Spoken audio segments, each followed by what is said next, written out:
Good morning. It's Wednesday morning. You may be wondering where Tuesday's devotion was, and frankly, I never got it done.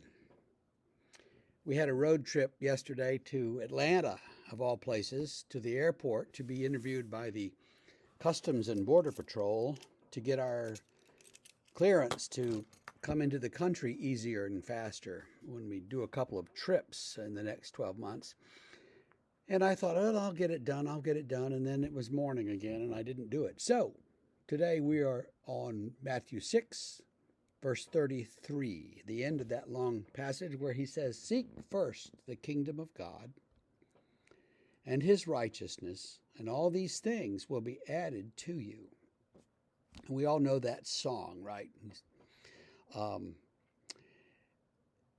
Seek first the kingdom of God. Seek the kingdom, and the other things, and in the context, the things are food and clothing. Food, clothing, and maybe shelter will be added to you. You'll get, God will give you those things, right? So don't worry about that.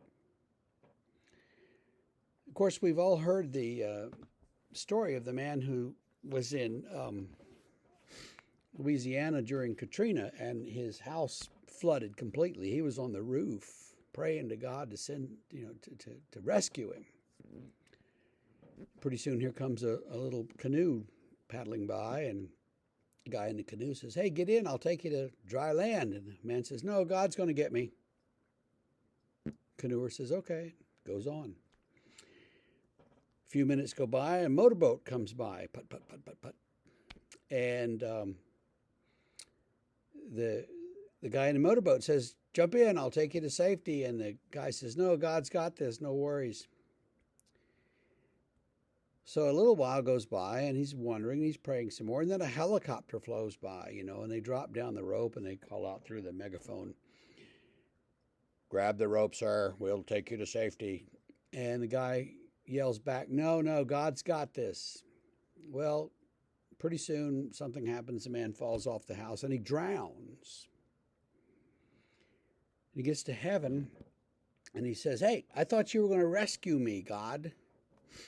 And God says, "I sent you 2 boats and a helicopter. What more could I do?" Sometimes the way that things come to us is through human efforts from other people, aided by our own participation. So we can't just sit there and say, "Well, God's going to feed me. Where's the food? God's going to give me clothes. Where's my shirt?"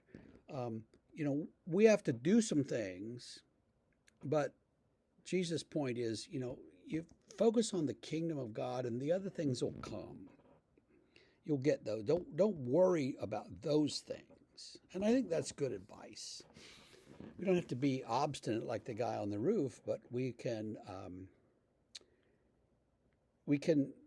not worry so much about, am I going to have enough to eat? Sure we are. We just need to get on with working for the kingdom. If the guy on the roof had jumped in the boat, he'd been taken somewhere, they'd have given him a blanket and a meal, and he'd be fine. And he could say, "Yes, God, you rescued me." But he was waiting on a miracle instead of the way that God normally works in human society, which is through other people. And so, for instance, you get a deadly disease, you pray, "Oh, Lord, deliver me from this illness and heal me."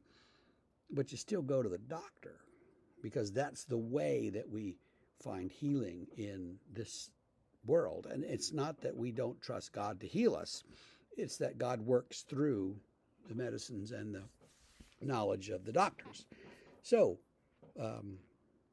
trust God and look out for the ways that he's going to help you, and seek his kingdom. Seek the kingdom of God, and everything will work out. See you tomorrow.